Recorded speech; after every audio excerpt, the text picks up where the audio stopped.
Assalamualaikum warahmatullahi wabarakatuh. Kewelabing tajahau banakam. Terima kasih yang berhormat pengurusi tetap, yang berusaha timbalan pengurusi tetap, yang berusaha timbalan ketua Angkatan Muda Keadilan Saudara Khairul Anwar, naib-naib ketua, rakan-rakan pimpinan Angkatan Muda Keadilan, rakan-rakan saya, para perwakilan dan pemerhati yang dikasihi sekalian. Bagi pihak Majlis Pimpinan Angkatan Muda Keadilan, saya alu-alukan para tetamu, wakil-wakil MPP, Majlis Pimpinan Pusat, dan seluruh hadirin dan hadirat rakan-rakan media ke Kongres Angkatan Muda Keadilan kali ke-9. Saya juga ambil kesempatan di sini untuk mengucapkan selamat Hari Wesak kepada rakan-rakan yang beragama Buddha. Alhamdulillah, kita zahirkan kesyukuran kerana dengan izin dan inayah Allah juga kita dapat berhimpun pada hari ini di negeri Selangor yang menjadi kubu dan benteng gagah perjuangan rakyat menegakkan keadilan melawan kezaliman. Terima kasih kepada jawatan kuasa yang bertugas lumus menyediakan segala keperluan untuk kongres ini, meski masih lagi penat bertempur di medan pilihan raya yang masih belum lega. Dan sekalung penghargaan saya dan pimpinan kepada Angkatan Muda Keadilan Selangor dan Parti Keadilan Rakyat Negeri Selangor yang sekali lagi menjadi tuan rumah pada kongres kali ini. Kita doakan kejayaan penuh kongres kali ini dan agar ia menjadi batu tanda istimewa dalam perjalanan panjang perjuangan kita ini. Ketak buluh panjang suluh, mari jolok sarang penyengat, angkat tangan jari 10, doa minta biar selamat. Bagi pihak Kongres, saya rakamkan ucapan tahniah dan penghargaan yang tinggi kepada pemimpin-pemimpin Angkatan Muda Keadilan yang telah berjaya mendapat mandat rakyat sebagai ahli parlimen dan ahli Dewan Undangan Negeri. Terima kasih kepada semua yang mengambil langkah berani menjadi calon di dalam pilihan raya umum ke-13 yang baru lalu. Sekadar menyebut beberapa nama, Saudara Mingkai, kita hantar dia ke Perlis dan berjaya. Saudara Khailun di Pulau Pinang, Saudara Cikgu Azman di Kedah, Menteri Pulau Pinang Dr. Afif, Menteri Muda lah. Saudara sahabat saya, Saudara Lee Cincin Bendahari, ini nadi kita. Kalau saudara nak claim boleh minta dengan dia lah. Saya mungkin Saudara Terence daripada Sabah. Mana Terence? Ada Terence Siambun. Saudara Ong Chin Wen sekali lagi mempertahankan tapi di tempat yang lain di Pulau Pinang juga. Saudara Dr. Robert ada di sini. Saudara belakang sana. Saudara Simon ada? Ada tak yang saya tertinggal? Ramai yang tertinggal. Mereka yang menang harus mengambil ingat bahawa kemenangan itu datang dengan beban amanah dan tanggungjawab yang besar. Gelaran yang berhormat tidak seharusnya menjadi kemegahan. Kita harus sentiasa ingat bahawa kita adalah wakil yang sentiasa berkhidmat kepada rakyat. Status sebagai wakil rakyat adalah taklif, adalah tanggungjawab, bukannya tashrif, bukannya satu penghargaan. Kepada mereka yang belum meraih kemenangan di peti undi, ayuh kita bulatkan tekad untuk terus berkhidmat kepada rakyat di dalam segenap lapangan dan juga peluang. InsyaAllah komitmen kita membela rakyat akan menjadi asas kemenangan yang lebih besar di dalam pilihan raya yang akan datang, iaitu pilihan raya umum yang ke-14. Buat teman-teman saya, sahabat-sahabat sejati saya, pemimpin-pemimpin dan jentera Angkatan Muda di setiap peringkat negeri, cabang dan ranting, saya dakapkan ucapan terima kasih yang tidak terhingga di atas komitmen dan pengorbanan yang dicurahkan kepada usaha memenangkan parti demi rakyat. Lancang kuning, lancang pusaka, nampak dari Tanjung Tuan. Kalau kering Laut Melaka, baru ku lupa budimu Tuan. Kepada kepimpinan Keadilan dan Pakatan Rakyat Negeri Selangor khususnya, tahniah Angkatan Muda ucapkan kerana memenangi pilihan raya kali ini dengan sokongan yang bertambah. Walau bagaimanapun, Angkatan Muda ingin mengingatkan pimpinan negeri bahawa amanah yang besar ini menuntut kita untuk lebih tawaduk. Kita renung peringatan Allah di dalam surah Al-Imran ayat yang ke-26 yang bermaksud Allah memberikan kekuasaan kepada orang yang ia kehendaki dan mencabut kekuasaan dari orang yang ia kehendaki, memenangkan orang yang ia kehendaki dan mengalahkan orang yang ia kehendaki. Di tangannya lah segala yang baik.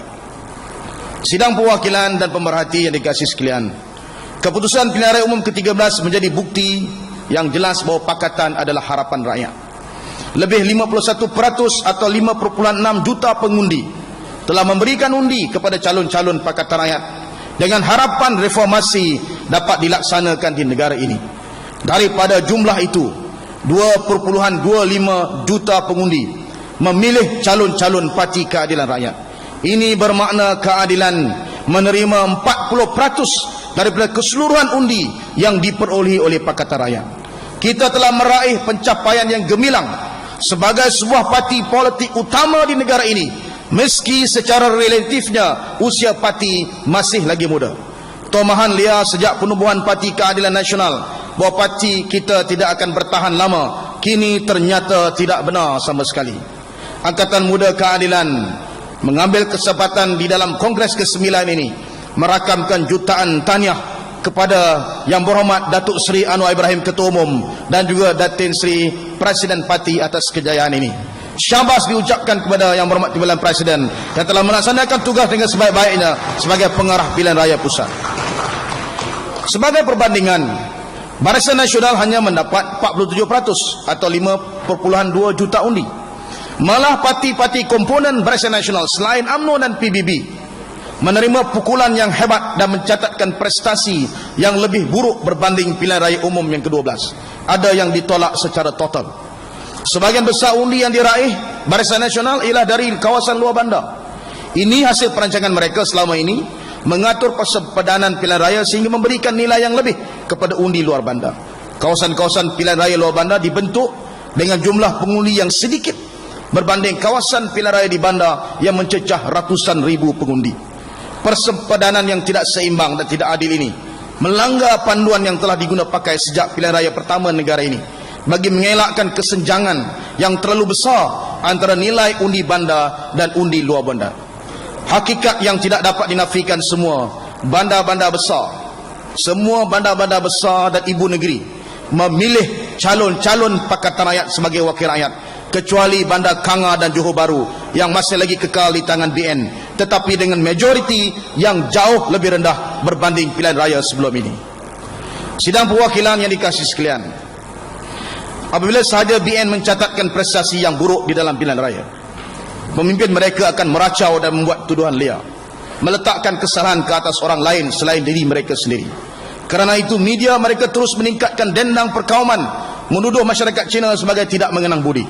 Malah pengurusi BN sendiri mempersoalkan apa lagi Cina mahu. Ini persoalan yang bersifat perkauman, tapi Perdana Menteri masih tidak dipanggil oleh polis untuk disiasat. Orang lain yang dipanggil. Isunya bukan lagi apa lagi Cina mahu, tetapi sebaliknya hasrat dan cita-cita rakyat untuk melihat keadilan tertegak di bumi Malaysia. Rakyat memberikan isyarat jelas bahawa mereka tidak lagi toleran dengan cara hidup korup Barisan Nasional di segenap peringkat. Rakyat mahu reformasi ke arah Malaysia yang lebih baik. Sebahagian reaksi hodoh BN terhadap prestasi pilihan raya yang merudum ini ialah bermulanya penangkapan aktivis rakyat dan pemimpin Parti Keadilan dan juga Pakatan Rakyat. Angkatan Muda Keadilan dengan ini mengecam keras penahanan di bawah akta drakonian peninggalan penjajah, iaitu akta hasutan. Janji Perdana Menteri untuk memansuhkan akta ini ternyata diketepikan demi kepentingan politik mereka. Angkatan Muda Keadilan mendesak semua tahanan dibebaskan dan tidak ada lagi tangkapan-tangkapan yang lain selepas ini.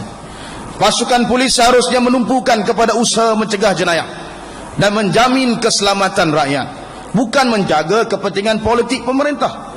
Kenyataan Bahlul Menteri Dalam Negeri bahawa beliau tidak terlibat dalam arahan penangkapan tersebut tidak masuk akal sama sekali. padahal hasilnya ialah keuntungan politik kepada BN demi menjaga keselamatan pemerintahan Barisan Nasional. Angkatan Muda Keadilan mendesak agar cubaan menakut-nakutkan rakyat ini dihentikan segera.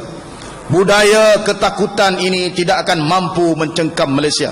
Rakyat sudah menzahirkan keberanian mereka menentang hegemoni Barisan Nasional.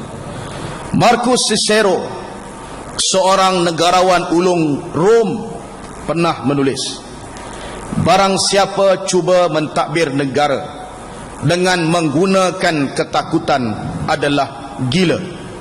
Biar bagaimana sekalipun pemerintah zalim cuba menterbalikkan undang-undang dan menghancurkan semangat kebebasan, lambat laun ia akan kembali bangkit, sama ada melalui peti undi atau amarah rakyat.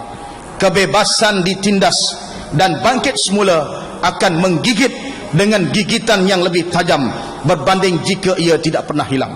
Maka ingat akan apa yang sentiasa benar di mana sahaja, apa yang menjadi pendukung paling kuat kemakmuran dan kuasa, iaitu kebaikan yang lebih gagah daripada ketakutan. Justru AMK memberi amaran kepada Barisan Nasional agar jangan bermain dengan amarah rakyat. Kamu boleh penjarakan seorang manusia, tetapi 1000 rakyat akan bangkit. Kamu tidak akan mampu membendung amarah rakyat, kerana di dalam hati setiap mereka bersemarak semangat kebebasan.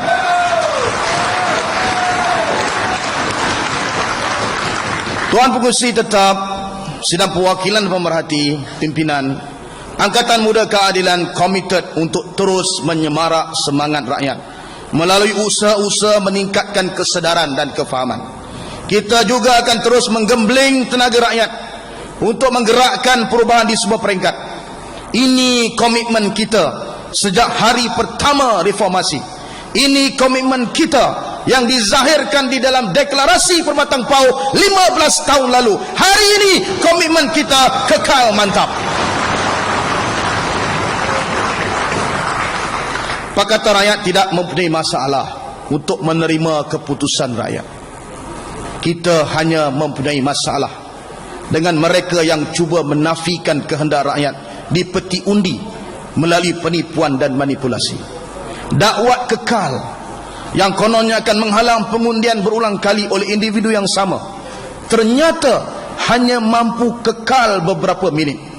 Dengan mudah dakwat itu boleh dibersih dan ditanggalkan. Ada tak siapa yang cuba bersih? Siapa ada? Ramai. Dengan mudah dakwat itu boleh dibersihkan. Suruhanjaya Pilihan Raya memberi pelbagai jaminan dan janji yang ternyata palsu belaka. Saya masih ingat pengurusi SPR atau SPR jawab, dia terlupa nak goncang dakwat, sebab tu tak kekal. Kini saudara-saudara Sidang Perwakilan, pelbagai alasan tidak masuk akal diberikan setelah jutaan ringgit wang rakyat itu dibelanjakan. Kita sebagai jentera parti-parti Pakatan Rakyat bukan sekadar berhadapan dengan jentera BN, malah kita terpaksa menghadapi kekuatan jentera kerajaan, khususnya media. Kita juga bertempur dengan aparat-aparat Barisan Nasional yang menyusup menjadi kaki tangan dan petugas SPR. Maka kita terpaksa berhadapan dengan keadaan bekanan elektrik ke tempat mengundi diputuskan ketika proses pengirian undi berjalan. Peti-peti undi tidak mahu dikunci. Orang 14 yang enggan diserahkan kepada ejen pengiraan. Kenderaan BN cuba masuk ke kawasan tempat mengundi dan pelbagai lagi kepincangan. Semua penipuan yang dilakukan dalam PRU 13 kita dokumenkan. Kita akan cabar keputusan-keputusan yang menimbulkan keraguan. Kita akan lawan cubaan merampas suara rakyat ini. Apakah ini bermakna penipuan hanya berlaku di kawasan di mana kita diumumkan sebagai kalah? Tidak sama sekali. Penipuan berlaku secara meluas di seluruh negara. Semua simptom-simptom penipuan dan manipulasi yang saya nyatakan di atas berlaku juga di dalam kawasan parlimen yang saya bertanding. InsyaAllah kalau tak berlaku menipu, lebih lagi majoriti. Namun sebahagian besar penipuan ini berjaya dipatahkan oleh jentera Pakatan Rakyat di semua peringkat dengan penuh keberanian. Pun begitu, kaki tangan SPR telah bertindak masuk ke lokap polis di tempat saya dan mengeluarkan kertas undi awal pada 1 Mei 2013 tanpa memaklumkan kepada saya atau wakil calon. Saya tidak pasti apa yang berlaku, tetapi hasilnya daripada 1000 undi saya mendapat alhamdulillah 66 undi, yakni peningkatan 100% daripada 33 undi yang diperolehi keadilan dan Bukit Katil pada tahun 2008. InsyaAllah PRU akan datang 99 undi, bertambah lagi. Selain kita dapat meletakkan ejen di setiap saluran dan kejayaan mematahkan beberapa cubaan penipuan, sokongan yang terlalu kuat pada Parti Keadilan Rakyat dan Pakatan Rakyat tidak dapat dipatahkan oleh taktik jahat Barisan Nasional. Saya bersyukur mendapat sokongan yang mantap jentera di peringkat cabang Parlimen Bukit Katil. Malah ada yang kembali dari luar negara dan datang dari seluruh pelosok negara untuk membantu sebagai ejen pengundian. Kita sudah berulang kali mengungkapkan selama ini bahawa politik yang diamalkan BN ialah politik korup dan kotor. Politik mereka tidak menambahkan kebahagiaan dan kesejahteraan rakyat. Politik BN ini merampas dan menindas. Negarawan Czechoslovakia, Presiden Václav Havel pernah mengingatkan, let us teach ourselves and others that politics should be an expression of a desire to contribute to the happiness of the community rather than of a need to cheat or rape the community. Atas kesedaran bahawa politik itu harus memberikan sumbangan positif kepada rakyat dan bukan untuk menipu dan mencabul hak rakyat, maka Pakatan Rakyat mengambil keputusan untuk menggerakkan rakyat di dalam siri blackout 505 di seluruh negara. InsyaAllah malam ini kita buat di Bukit Katil. Jadi saya jemput semua sekali untuk hadir sebab polis sudah keluarkan arahan perhimpunan malam ini perhimpunan haram. Lagi haram, lagi baik.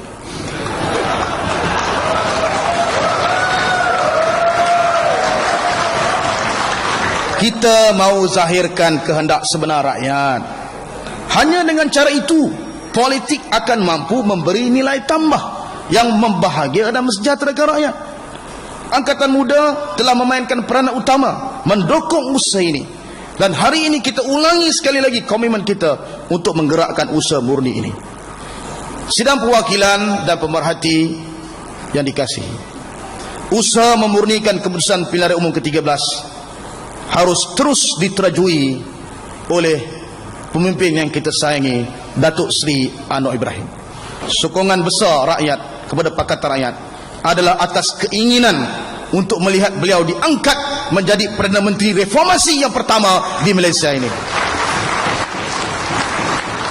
Kemampuan beliau untuk memanggil lebih 100,000 rakyat berhimpun di Kelana Jaya dalam masa yang singkat untuk himpunan blackout 505 yang pertama, saya percaya tidak mampu disaingi oleh mana-mana pemimpin lain yang ada sekarang di Malaysia.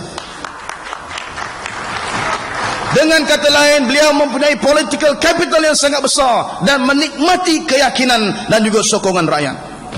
Pengalaman beliau sebagai pemimpin negara, khususnya kerajaan cemerlang sebagai Menteri Kewangan, yang tidak pernah sekalipun membentangkan belanjawan defisit, akan kekal segar di dalam ingatan rakyat. Segala fitnah dan tomahan terhadap beliau tidak akan mampu memadamkan rekod cemerlang beliau. Kita tahu sejak daripada awal bahawa tuduhan-tuduhan jahat terhadap beliau hanyalah fitnah semata-mata. Apabila semakin ramai pemimpin Pakatan Rakyat yang difitnah, kita sedar bahawa UMNO BN tidak ada sebarang modal lain selain cuba mengaitkan lawan politik mereka dengan tuduhan tidak berasas. Mereka tidak akan mampu berhujah atau mengamalkan politik idea. Pertempuran menentang fitnah jahat sejak sekian lama didepani Angkatan Muda Keadilan. Kita Barisan Hadapan Parti, apakah saudara semua bersedia untuk terus memainkan peranan sebagai pejuang Barisan Hadapan? Apakah saudara sedia? Kita juga percaya Datuk Seri Anwar akan terus dijulang sebagai calon Perdana Menteri Pakatan Rakyat yang menjadi harapan untuk memulihkan keadaan ekonomi negara yang semakin parah. Defisit bertambah saban tahun tanpa ada sebarang perancangan yang kukuh untuk mengurangkan hutang negara. 1 dekad yang lalu BN menjanjikan belanjawan berimbang, namun sehingga kini janji tidak ditepati. Kita ungkapkan sekali lagi hari ini dalam Kongres Angkatan Muda yang ke-9, sokongan yang tidak berbelah bagi kepada Datuk Seri Anwar Ibrahim untuk memimpin Parti Keadilan Rakyat, memimpin Pakatan Rakyat dan memimpin kebangkitan rakyat Malaysia. Yang berhormat pengurusi tetap, timbalan pengurusi, sedang perwakilan dan pemerhati, usaha menyelamatkan negara ini harus menjadi fokus semua pihak. Ketepikanlah segala kepentingan yang lain. Kita tidak mahu berulang lagi tindakan mengeluarkan watikah menjadi calon di kawasan yang sudah disepakati untuk ditandingi parti rakan. Betul atau tidak, saudara? Kita mencela tindakan mencerca calon parti rakan tanpa membawa sebarang bukti kukuh. Saya ulang sekali lagi, kita mencela tindakan mencerca calon parti rakan tanpa membawa sebarang bukti kukuh. Apakah kita mau membiarkan amalan tuduh-menuduh dan fitnah-memfitnah menular di dalam Pakatan Rakyat? Apakah kita rela makan daging saudara sendiri? Seharusnya sebarang pertikaian atau dakwaan diselesaikan secara dalaman melalui platform yang sedia wujud. Kita mempunyai kewajipan mengukuhkan Pakatan Rakyat di seluruh negara. Rakyat mahu sistem dua parti wujud di negara ini. Penolakan terhadap parti-parti lain di Sabah menjadi bukti yang nyata. Namun penyertaan kita di dalam sebuah koalisi harus memberi nilai tambah, harus memberi manfaat kepada rakyat. Kita harus mendalami dengan jujur tahaluf siasi ataupun kerjasama politik yang kita jalankan, dan tidak hanya mengungkapkan apabila memberi manfaat kepada kita. Perlu ada tolak ansur dan buangkan jauh sikap tamak dan mementingkan diri sendiri. Untuk merealisasikan Pakatan Harapan Rakyat, pemimpin dan anggota parti-parti Pakatan Rakyat perlu mempunyai disiplin yang mantap. Oleh yang demikian, tindakan tegas mesti diambil, termasuk pemecatan. Kita tidak boleh takut untuk memecat anggota yang bermasalah. Kita tidak boleh takut untuk memecat anggota yang bermasalah di semua parti dalam Pakatan Rakyat. Jika tidak, masalah akan menular dan membara, seterusnya merosakkan parti dan Pakatan Rakyat. Ini sekaligus akan menafikan keinginan rakyat untuk melihat BN ditumbangkan. Saya nak minta pimpinan Pakatan Rakyat, PAS, DAP dan Keadilan yang bertanding 3 penjuru, 4 penjuru pada pilihan raya umum yang lalu, ambil tindakan, pecat mereka dan jangan benarkan mereka masuk dalam mana-mana parti dalam Pakatan Rakyat.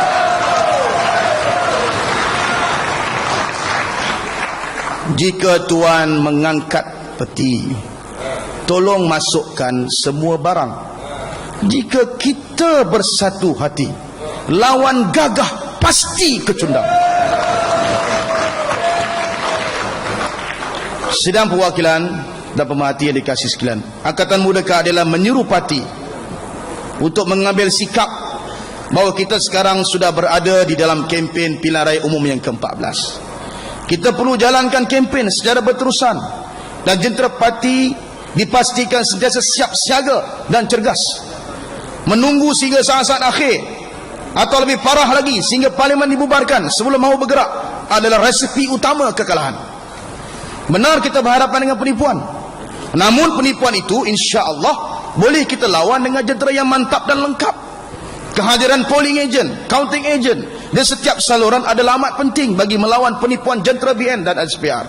Ejen-ejen kita perlu terlatih dengan ilmu dan kemahiran, perlu dipupuk dengan semangat kental dan kesanggupan melawan tekanan pihak lawan di dalam tempat mengundi. Setiap ahli majlis pimpinan cabang, wanita, angkatan muda harus sentiasa memberikan perhatian yang serius kepada gerak kerja pilihan raya. Paling minimum mengikuti latihan dan memiliki skill yang secukupnya untuk bertindak sebagai ejen pengundian dan ejen pengiraan. Pemimpin-pemimpin tempatan haruslah berjiwa besar dan berusaha keras untuk memastikan kemenangan parti tanpa mengira siapa yang bakal menjadi calon. Mereka yang menjadi calon pula haruslah ada sikap rendah diri dan hargailah sumbangan dan peranan jentera dan pemimpin tempatan. Kita tidak mahu lagi calon yang sombong, ketepikan jentera tempatan, akibatnya tewas dengan cemerlang kerana sempadan kawasan yang ditandingi pun tidak diketahui.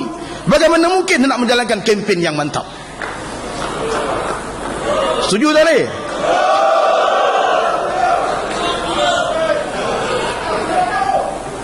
Kita tidak mahu calon yang sombong dan mengenepikan jentera tempatan.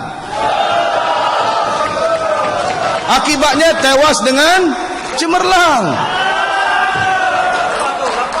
Kita harus pastikan perkhidmatan terbaik diberikan semampu kita di sebuah kawasan, meski kita belum memenangi kawasan tersebut. Kawasan yang dimenangi sememangnya berhadapan dengan tugas berat memberikan perkhidmatan terbaik dan menyantuni harapan rakyat. Tuan Pengurusi Tetap, Timbalan Pengurusi dan Pimpinan, pada petang ini saya ingin gariskan 5 pendekatan IMK. Pertama, pendekatan bersepadu mendekati golongan wanita muda. Wanita muda terutamanya yang tinggal di kampung dan pinggir bandar masih lagi tidak mendapat maklumat yang jelas mengenai mesej perubahan. Kajian menunjukkan pengundi wanita cenderung untuk tidak mengundi Pakatan Rakyat. Faktor utama ialah kekurangan maklumat yang sampai kepada mereka. Ini harus diperkemaskan. Tuntutan zaman memerlukan kita menyampaikan maklumat melalui pelbagai saluran dan inisiatif. Angkatan Muda Keadilan, khususnya pimpinan-pimpinan muda wanita, akan menubuhkan pasukan khusus untuk pemerkasaan wanita muda. Di samping mewujudkan kolaborasi pintar dengan Sri Kandi Keadilan untuk melaksanakan program-program wanita muda di seluruh negara dengan sasaran tumpuan di kawasan pinggir bandar. Yang kedua, program AMK ataupun Angkatan Muda Masuk Kampung. Kajian PRU 13 memperlihatkan pola pengundian yang berbeza antara kawasan bandar dan kawasan pinggir bandar atau kampung-kampung. Pemisahan sokongan kepada Pakatan Rakyat dan BN bukan berasaskan kepada garis kaum, tetapi sebenarnya urbanisasi dan sekaligus akses kepada maklumat. Rentetan itu saya cadangkan MK perlu melakukan pemasaran secara gerila marketing di kawasan-kawasan kampung dengan matlamat memberikan maklumat kepada masyarakat pinggir dan luar bandar yang nyata kekurangan daripada aspek ini. Gerak kerja tersusun harus digembling untuk melaksanakan program yang melibatkan semua pimpinan AMK di pelbagai peringkat. Yang ketiga, agenda merakyatkan informasi. Maklumat mengenai kekuatan serta pencapaian Pakatan Rakyat melalui negeri-negeri yang ditadbir oleh Pakatan Rakyat, meskipun mendapat pujian dan diiktiraf oleh Ketua Audit Negara, masih tidak sampai kepada pengundi dan masyarakat. Ini yang membezakan Pakatan dan BN yang memberi fokus penuhnya untuk menangi pilihan raya. Ini terbukti melalui ulasan pasca PRU oleh pemimpin UMNO yang kecewa kerana rakyat seolah tidak menghargai segala yang dilaksanakan oleh BN dan tidak membalas budi mereka dengan memberikan undi. Justru pemerkasaan jentera penerangan AMK akan dilaksanakan dengan program merakyatkan informasi. Ini khusus untuk menyusun gerak kerja pemasaran politik di kalangan masyarakat melalui jalinan kerjasama pintar antara AMK, jentera penerangan, community blogger dan sebagainya. Program yang keempat, program pengkaderan muda serta penggerak sosial. Kerjasama strategi antara badan bukan kerajaan dan parti-parti politik pro perubahan harus diperkemas dan ditambah baik. Program-program pembangunan dalaman parti akan diberi lebih tumpuan di samping memperkemaskan gerak kerjasama antara AMK dan gabungan NGO yang lain. Program yang terakhir untuk tahun ini iaitu program Cakna Parlimen dan DUN. Kita mengambil ketetapan bahawa semua ahli yang berhormat di kalangan pimpinan AMK akan mengambil kawasan Parlimen ataupun DUN angkat yang berpotensi untuk dimenangi oleh calon-calon daripada AMK. Setiap mereka akan memberikan fokus khusus untuk memantapkan jentera anak muda di kawasan tersebut. Tuan Pengerusi Tetap, pimpinan dan para perwakilan yang dikasihi sekalian, ikhtiar kita memerangi penipuan, memantapkan jentera, eratkan kerjasama dan merakyatkan informasi, semuanya bertujuan mencapai matlamat yang saya ingin sebut pada petang ini sebagai Malaysian Spring atau kebangkitan rakyat Malaysia. Percubaan untuk menyamakan kebangkitan di Malaysia dengan kebangkitan rakyat di Timur Tengah adalah perbuatan jahat untuk memberikan imej negatif dan menakut-nakutkan rakyat. Ini adalah sebahagian daripada strategi besar pemerintah mewujudkan budaya ketakutan, the culture of fear, demi mengukuhkan cekaman mereka ke atas rakyat. Bagi Angkatan Muda dan Keadilan, kebangkitan ini adalah satu pengalaman unik yang bermula sejak tahun 1998 dengan nama Reformasi. Sudah lebih 15 tahun, ternyata gelombang kebangkitan reformasi ini aman sifatnya, patuh kepada undang-undang dan menjunjung perlembagaan. Sebaliknya pemerintah yang sentiasa cuba memperalatkan undang-undang, khususnya Akta Drakonian peninggalan penjajah, untuk menyekat kebangkitan rakyat. Suasana Malaysia berbeza, maka pendekatan juga berbeza. Namun kita bimbang dengan sikap dan pendekatan BN yang semakin mirip dengan pemerintahan autokratik zalim di Timur Tengah dan juga Afrika. Justru kita minta Barisan Nasional kembali patuh kepada perlembagaan yang menjamin dengan jelas hak rakyat untuk berhimpun dan menyuarakan pendapat demi masa depan Malaysia yang lebih baik. Ayo kita beradu idea dan juga pendapat. Jangan gunakan kekuatan samsing dan memperalatkan kuasa pihak polis untuk mewujudkan budaya ketakutan di dalam negara ini. Pendekatan UMNO yang digambarkan oleh Kiai Haji Mustafa Bisri, ulama dan penyair moden Indonesia, di dalam puisinya Maju Tak Gentar. Kiai Mustafa Bisri ini tokoh ulama Nahdlatul Ulama. Dia ulas dalam puisi dia, maju tak gentar, membela yang mungkar, maju tak gentar, hak orang diserang. Bagi kita, bagi anak muda Malaysia, bagi Angkatan Muda Keadilan, kita akan maju tak gentar melawan tirani dan kezaliman. Kita maju dan tidak gentar membela hak rakyat. Kita maju dan tidak gentar, pasti rakyat akan menang. Lawan tetap, lawan sampai. Reformasi, Reformasi, reformasi, reformasi, reformasi. reformasi. Hidup, hidup, Hidup, hidup, hidup rakyat. hidup rakyat. Sekian, terima kasih.